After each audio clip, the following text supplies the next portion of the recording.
house flipper turned entrepreneur, Chip Gaines has been on our radar since 2013, when he debuted his demolition talents on Fixer Upper Season 1. 5 kids and many renovations later, he and his wife Jo have become megastars. Here's why Chip is still turning heads. When you think of Chip Gaines, you probably think of Texas. He and his wife Jo have made their town of Waco, Texas, a must-see tourist destination for legions of devoted fans. And naturally, many of us might assume that Chip was born and raised in the Lone Star State. But as it turns out, he's not a Texas native. Chip was actually born in Albuquerque, New Mexico. His family then moved to Dallas, Texas when Chip was a kid, and it was there that the culture and soul of the South found its way into this future star's history. As Chip and Jo wrote in their book, The Magnolia Story, Chip spent much of his time growing up on his grandfather's ranch. Located in North Texas, that land was a special place for Chip, and it was there that he really developed that cowboy spirit. While he did go on to get an education in business, Chip was initially described in the book as the boy who, quote, preferred digging ditches to cracking open a textbook. I'd work harder, not smarter. To put it bluntly, Chip was built for hard physical labor, and any demolition day on Fixer Upper proves exactly that. As the story goes, Chip knew he had met the love of his life just by looking at her picture. It was 2001, and he had walked into the tire shop belonging to Jo's dad and happened to glance at a photo of Jo hanging on the wall. According to Parade, Chip took one look at the pic and thought to himself, I knew I'd marry her one day. As fate would have it, when Chip returned to the store, Jo just happened to be working. She remembered, we met in the waiting area and hit it off immediately. He was genuinely engaging and he had such a sincere smile. No, you're not gonna believe it, but every time I see your husband, I think, man, I'm cut out of the same exact cloth as that fella. But Chip almost blew it when it came to their first date. In their book, the couple revealed that Chip was an hour and a half late and Jo was just about ready to write him off. She said, he didn't even have a plan for our date. He said, so Joanna, where do you want to go eat? He didn't apologize for being late either. He had so much confidence. I don't know. I can't explain it. Do you have any idea where we're going? No? Whatever happened, it was clearly some kind of magic. Chip didn't totally blow it, after all, with Jo, and the two went from dating to engaged in 2002 when he popped the question. According to Brides, Chip had the whole thing planned out and even involved Jo's family in the process. As they recalled in their book, Chip told Jo that he had set up a private concert for the couple to attend, but in a surprising twist, he proposed and then took Jo to a jeweler so that they could design the engagement ring of her dreams. Once the ring was chosen, Chip and Jo went to dinner, with both sets of their parents, Jo's sister and Chip's sister, all in attendance, waiting to celebrate the happy news. And as no surprise to anyone, the pair got married in Waco, Texas the following year at the historic Earl Harrison House. They chose the location because it reminded Jo of the place she and Chip went for their first date, and after a bumpy start to dating life, the two set off on their next chapter together. Anybody that thinks that, that we got lucky is really crazy. So when we think about Chip and Jo these days, we think about their booming Magnolia empire. The stores, the cafe, the books, and the fans. But when this hopeful couple first got married, all they had to their name was the money in Chip's bank account. Well, actually the money in his literal pocket. As it turns out, Chip was a struggling entrepreneur just trying to make ends meet. In an interview with People, Chip and Jo opened up about what those early days were like and what her parents thought of their future together. Jo shared, I remember when we first got married, the only money we had was what was in Chip's pocket. He always had a wad of cash, but we were broke. If I needed to go grocery shopping, it's whatever was in his pocket. She explained that Chip's line of work, flipping houses, was not at all what her parents had in mind as a lucrative career path, and when it came to Jo's dad, she says, he spent the first 2 years of our marriage asking Chip if he was going to get a job. If only he had known then what we all know now. It was just a matter of time before that little flipping biz would eventually lead to HGTV domination. In between falling in love and trying to get his business off the ground, Chip also became a father for the first time. In 2004, he and Jo welcomed their first son, Drake, who was named after the Drake Hotel in New York City where Chip and Jo went on their honeymoon. 2 years later, their daughter Ella was born, followed by their son Duke. Then in 2010, they welcomed their youngest daughter Emmy into the fold, and the 4 kids made special appearances on Fixer Upper throughout the years. But while the Gaines gang was happy and thriving, fans were shocked when Chip and Jo announced that she was pregnant with their 5th child. The pair welcomed their son Crew in 2018.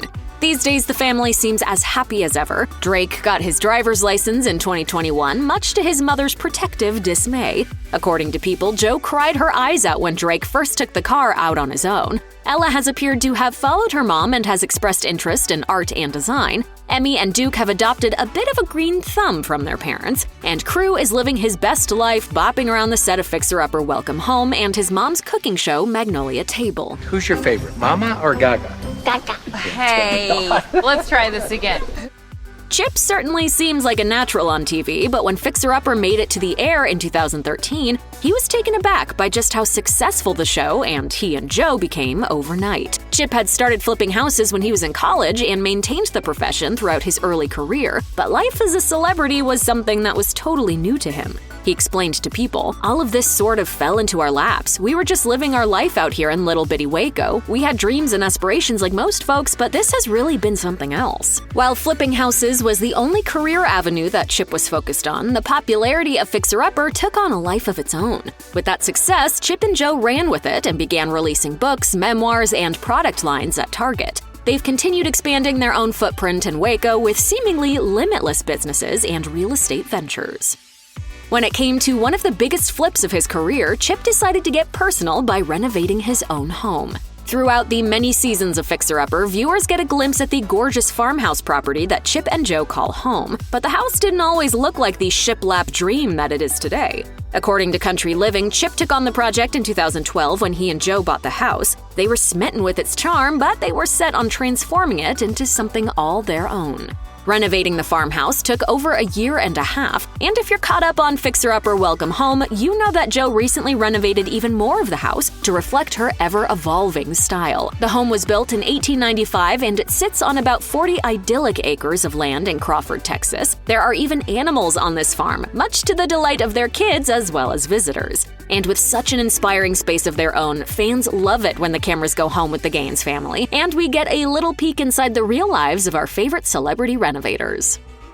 By now, we all know that Fixer Upper pretty much became a hit overnight, thanks to Chip and Joe's feel-good TV personalities and talents. But with their ever-increasing popularity came a rush of opportunities, and Chip soon found himself taking on the role of a full-fledged businessman. According to Country Living, Chip bolstered his presence in Waco, Texas with the purchase of the Silos, a lot situated around the old Brazos Valley Cotton Oil Company. There, he and Joe began the process of building the Magnolia Market, and with its expansion over time came massive success.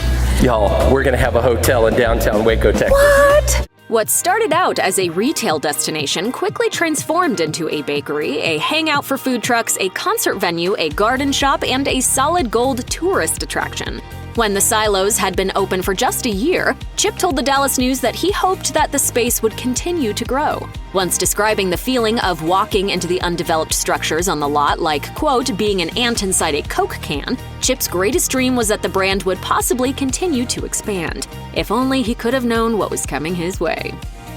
Chip never shied away from showcasing some impressive feats of strength during his Fixer Upper flips, but he amped up his game in 2018. As Runner's World reported, Chip took part in the Silo District Marathon, finishing in 5 hours and 21 minutes. He partnered with professional long-distance runner Gabe Grunwald for the project, but the collaboration went deeper than simply training with a pro. Gabe was a 4-time cancer survivor, and all the proceeds raised supporting Chip in his marathon efforts went to cancer research. I think it's pretty cool that you're taking on a challenge as big as a marathon, and I want people to feel more hopeful. On the actual day of the race, Chip was of course cheered on by Joe, as well as a number of friends and family. Joe even rode a golf cart next to him the entire time to keep tabs on her marathon man. And to top off a wonderful cause, Chip was joined by several of his kids at different stages of the race, crossing the finish line with his daughter Emmy. Chip said, "I can tell you this beyond a shadow of a doubt. That thing is a doozy.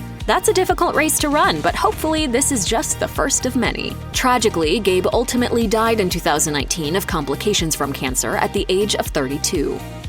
When Chip and Joe announced that they were stepping away from Fixer Upper at what seemed like the height of their success, fans were stunned. But in 2018, the couple revealed that they would be launching their own network, chock full of original content. And since its debut in 2021, the Magnolia Network has been nothing short of a wild success. Turning Chip essentially into a program executive, the network boasts shows like Fixer Upper Welcome Home, Restoration Road with Clint Harp, and Superdad, to the delight of its ever-growing fan base. In fact, as Variety reported, just a preview of the Magnolia Network on the DIY channel in August 2020 raked in an impressive 2.5 million viewers.